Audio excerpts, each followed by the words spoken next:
Hello दोस्तों, स्वागत है एक बार फिर से आप सभी का खबर पॉलिटिक्स में। तो दोस्तों, आज हम आपके लिए लेकर आए हैं देश और दुनिया की तमाम बड़ी खबरें, तो वीडियो को आप अंत तक जरूर देखें। चलिए दोस्तों, पहली बिग ब्रेकिंग न्यूज में आपको बताएंगे उत्तराखंड में चुनाव से पहले भाजपा को लगा बड़ा झटका, कई दिग्गज नेता कांग्रेस में हुए शामिल।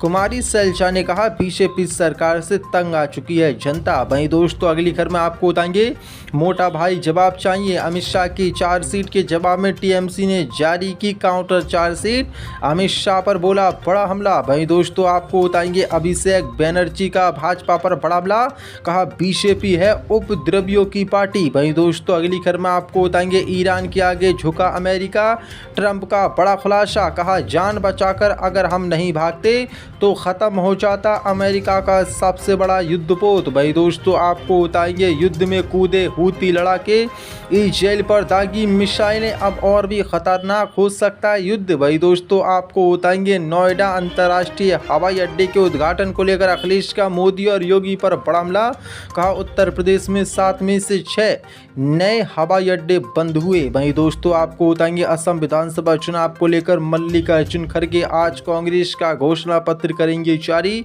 लखीमपुर में विशाल जनसभा को करेंगे संबोधित। तो दोस्तों, सभी खबरों को एक एक कर हम आपको विस्तार से बताने वाले हैं, वीडियो को आप अंत तक जरूर देखें। इसी के साथ दोस्तों, पहली बड़ी खबर कल के सामने उत्तराखंड में भाजपा को लगा बड़ा झटका, कई दिग्गज नेता कांग्रेस में हुए शामिल। दरअसल आपको बता दें उत्तराखंड विधानसभा चुनाव को लेकर वहां का सियासी पारा बढ़ने लगा है। अगले कुछ महीनों में उत्तराखंड विधानसभा चुनावों की तारीखों का ऐलान होने वाला है। इसी बीच वहां पर भाजपा को आज तगड़ा झटका लगा है। खबर के मुताबिक बीजेपी के कई दिग्गज नेताओं ने आज भाजपा से इस्तीफा देकर कांग्रेस पार्टी का दामन थाम लिया है। इनमें बीजेपी नेता राजकुमार ठुकराल, नारायण पाल, भीमलाल आर्य, गौरव गोयल, लाखन सिंह और अनुज गुप्ता जी शामिल हैं। उत्तराखंड की प्रभारी कुमारी सैलजा ने सभी को कांग्रेस की सदस्यता दिलाई।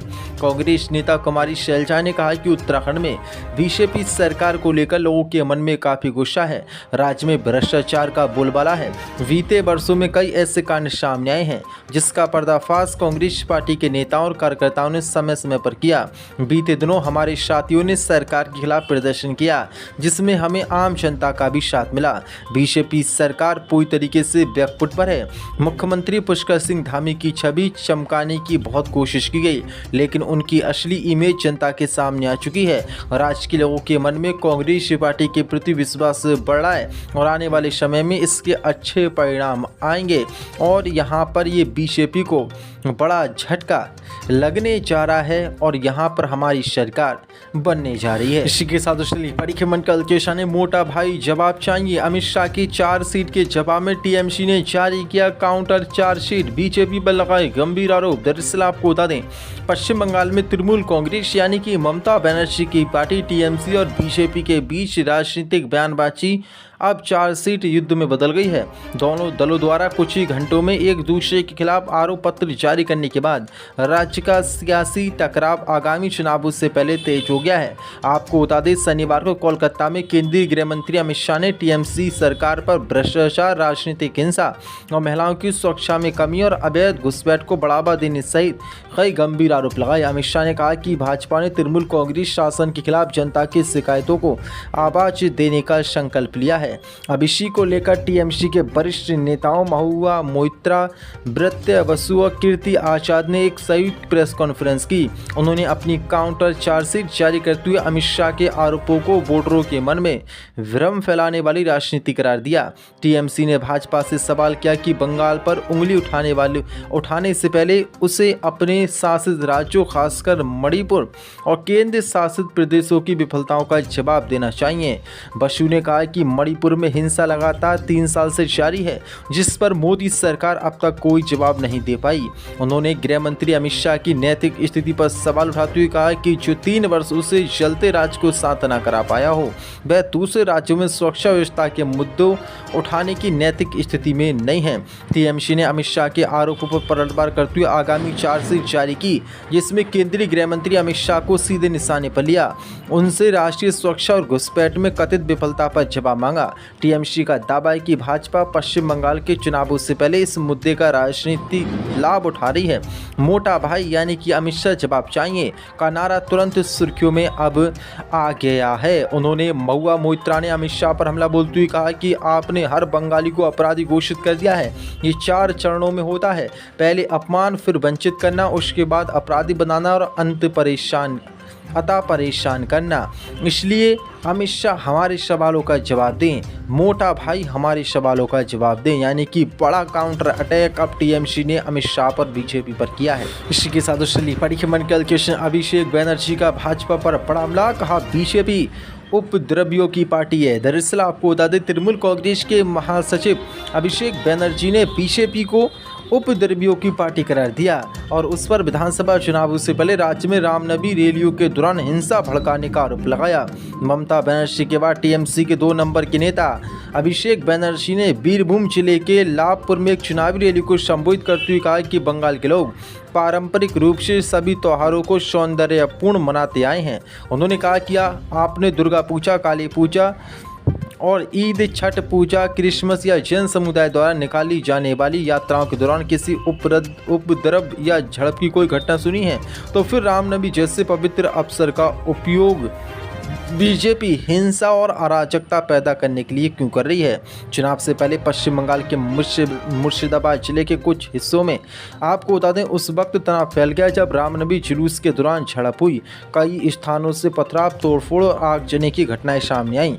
अब इसी को लेकर उन्होंने कहा कि अब तक हिंसा के संबंध में 30 लोग गिरफ्तार किए गए हैं। उन्होंने बीजेपी पर बड़ा हमला बोलते हुए कहा कि उसने राज्य के लोगों को एसआईआर की कतारों में खड़ा होने के लिए मजबूर करके और लाखों असली मतदाताओं के नाम हटाकर परेशानी में डाल दिया है। उन्होंने सवाल किया कि बीजेपी नेता एसआईआर के नाम पर बंगाल के लोगों को धमकी क्यों दे रहे हैं। उन्होंने भारी जमींदारों को जनता को परेशान करने के लिए सबक सिखाने का भी आह्वान किया। उन्होंने कहा कि बीजेपी पार्टी उपद्रवियों की पार्टी है, ये सभी राज्यों और देश में हिंसा और दंगे करवाती है। इसी के साथ चलिए पढ़िए मन का क्वेश्चन। ईरान के आगे झुका अमेरिका, ट्रंप का बड़ा खुलासा, बोले जान बचाकर भागे नहीं तो ख़त्म हो जाता सबसे बड़ा युद्धपोत। दरअसल आपको बता दें, दुनिया की सबसे शक्तिशाली देश अमेरिका और ईरान के बीच चल रही जंग ने अब वो मोड़ ले लिया जिसकी कल्पना किसी देश ने नहीं की थी। समंदर के बेताज बादशाह कहे जाने वाले $13 बिलियन के अमेरिकी aircraft carrier USS Gerald R Ford को लेकर एक ऐसी खबर आई जिसने पूरी दुनिया के रक्षा विशेषज्ञों के होश उड़ा दिए हैं। खुद अमेरिकी राष्ट्रपति डोनाल्ड ट्रंप ने एक ऐसा दावा किया है जिसने पेंटागन की नींद हराम कर दी है। ट्रंप के मुताबिक ईरान ने इस अवैध माने जाने वाले न्यूक्लियर कैरियर पर 2 नहीं बल्कि पूरे 17 एंगल से मिसाइलें दागी, जिससे अमेरिकी नौसेना में भगदड़ मच गई। ये खबर इसलिए भी बड़ी है क्योंकि अब तक माना जाता था कि इस शक्तिशाली जहाज को छूने का भी किसी में दम नहीं है, लेकिन इस घटना ने अमेरिका के अजय होने के गुरूर को चकनाचूर कर दिया है। ट्रंप ने बयान जारी करते हुए कहा कि ईरान की सैन्य क्षमता को कम आंकना अमेरिका की सबसे बड़ी भूल साबित हुई। ट्रंप ने दावा किया कि ईरान ने दुनिया के सबसे बड़े एयरक्राफ्ट कैरियर को चारों तरफ से घेर लिया था। ट्रंप के शब्दों में, ईरान ने हमारे सबसे शक्तिशाली युद्धपोत पर 17 अलग अलग कोणों से बैलिस्टिक मिसाइलों और ड्रोन दागे।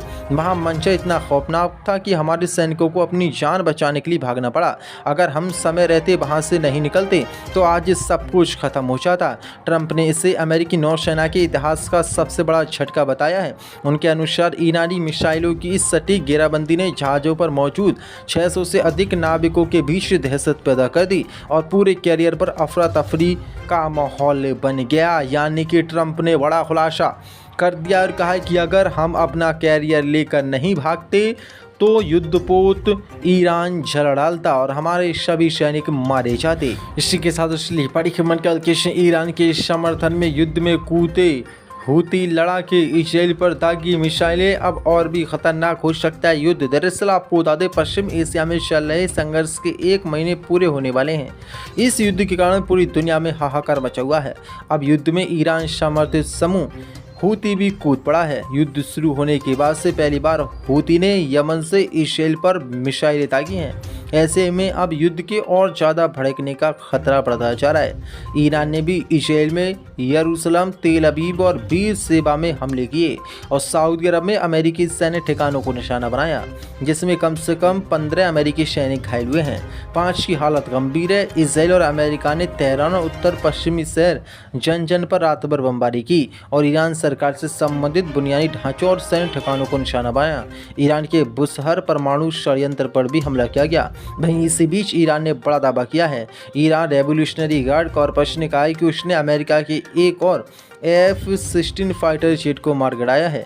इससे पहले भी ईरान ने दावा किया था कि उसने F-35 और F-15 फाइटर जेट और F-18 फाइटर जेट को मार गिराया है। लेकिन बड़ी अपडेट निकल के सामने रही है। अब इस जंग में हूती लड़ाके उतर चुके हैं और ईरान पर अब हमले उन्होंने शुरू कर दिए हैं।